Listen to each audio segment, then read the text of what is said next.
C'est un aspect méconnu d'une île située à quelques encablures de la pointe du Palm Beach à Cannes, l'île Sainte-Marguerite, avec ses touristes, ses baigneurs et ses promeneurs qui se baladent en respirant l'air des eucalyptus. Mais l'île, c'est aussi un cimetière musulman méconnu et tout un pan de l'histoire algérienne qui est remonté à la surface aujourd'hui. Explication de Nathalie Layani et Laurent Verdy. À chaque pas, ils s'enfoncent un peu plus dans leur passé. On est sur les traces de l'émir. Voilà, on est des membres de sa famille. L'émir, c'est Abdelkader, héros de la nation algérienne dont sa smala, femmes, enfants et serviteurs, seront faits prisonniers au fort de l'île Sainte-Marguerite en 1843. Quelques foulées de plus, et nous voilà en 1817. En France, les royalistes expulsent les Mamelouks, soldats africains de l'armée napoléonienne. On les a chassés dans les quartiers nord de Marseille et du côté d'Avignon. Et on est venu les reléguer sur cette île. 200 ans après, l'histoire des Harkis, eh ben c'est pareil.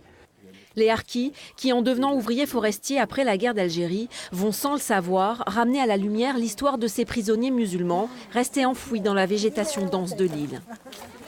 Un jour, ils ont commencé à couper la forêt. Ils ont trouvé qu'il y avait, comme vous savez, des petits carrés en pierre. Et puis avec l'histoire, ils ont trouvé que c'était des musulmans de l'époque qui sont enterrés. Au bout du chemin, les visiteurs découvrent ces cercles de pierre, sépultures traditionnelles musulmanes. C'est émouvant, monsieur, de découvrir ce lieu. Ouais, c'est très émouvant et c'est surtout très impressionnant quand on arrive.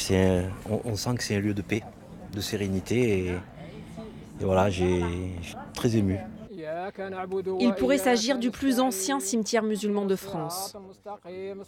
Des sépultures anonymes, signe d'une mémoire amputée. L'armée d'Afrique a apporté son sang et on a transporté des gens qui venaient de l'extérieur. Et aujourd'hui, ils sont quasiment sans sépulture. On ne peut plus les identifier. Et ça inspire un chagrin. Plus qu'un pèlerinage, ce devait être une marche de la réconciliation en hommage aux combattants de la nation algérienne et de la nation française. Un pas vers l'autre pour apaiser les mémoires, toutes les mémoires.